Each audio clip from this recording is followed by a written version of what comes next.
One of the first big questions you'll face when choosing a school in Dubai is, should my child follow IB, British, or American curriculum? And what exactly is the difference? Today, we're breaking down the three major curricula for expat families in Dubai. We'll talk about how they work, how universities view them, practical differences you'll see on school tours, and who each one suits best.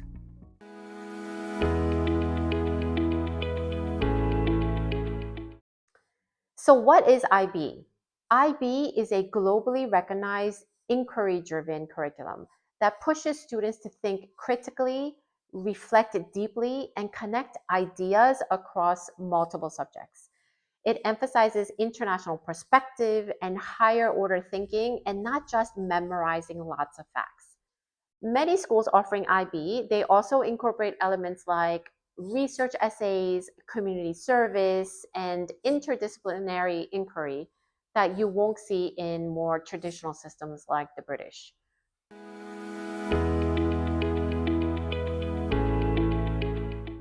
What are the pros of IB? They are known to be holistic and inquiry-based learning that fosters critical thinking, research skills, and a global mindset. The assessment includes a mix of internal work and final exams, reducing reliance on one test day.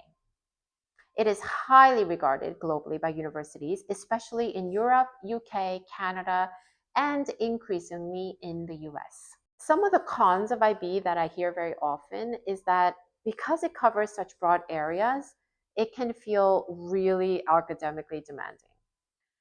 So it's not always the best fit for students who prefer a much more kind of rigid structure or exam-focused assessments.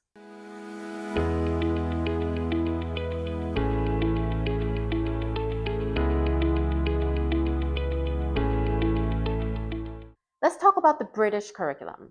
The British curriculum follows the national curriculum of England with clear stages, moving from primary to secondary, GCSEs in year 10 and 11, and then to A levels in year 12 and 13. It emphasizes subject mastery and structured progression. Pros of the British curriculum: it is clear, it has predictable milestones with strong academic sequencing. A levels allow for sort of a deeper focus on a fewer subject, and you can choose the subjects that your child excels in. Highly respected worldwide, especially in the UK, Europe, and the Commonwealth countries. Some of the cons of the British curriculum is that the focus on external exams can feel really like a lot of pressure. And A levels specialize early, and it has less breadth than the IB, so it can feel a little bit limited.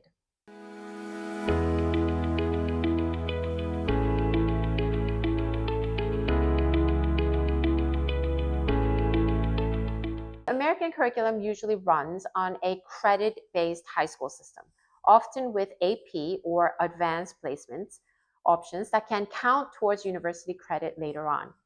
It tends to emphasize on flexibility, breadth, and continuous assessments. What are the pros of the American system? It is known for broad subject range and electives, allowing for exploration before specializing in anything. Continuous assessments, it reduces the reliance on sort of one big exam. AP courses and GPA focus fits well with the US and Canadian universities. Some of the cons of the American system is that it's less standardized globally in comparison to IB or the British system. So the interpretation of the grades can vary. Some families feel that it is less academically rigorous in comparison to IB or A levels.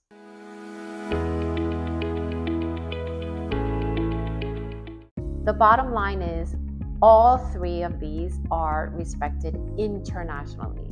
It's really more about how your child performs within their systems, subject choices, and university goals than any inherent hierarchy. There is no one best curriculum, only the one that fits your child's learning style, personality, and future plans. So ask yourself, does Does my child prefer structure or exploration? Are exams motivating or stressful for them?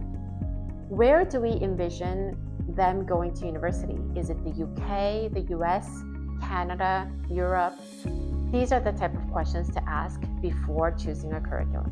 Drop a comment below and tell me which routes you're leaning towards and why. Your insights might really help another parent who are going through this journey.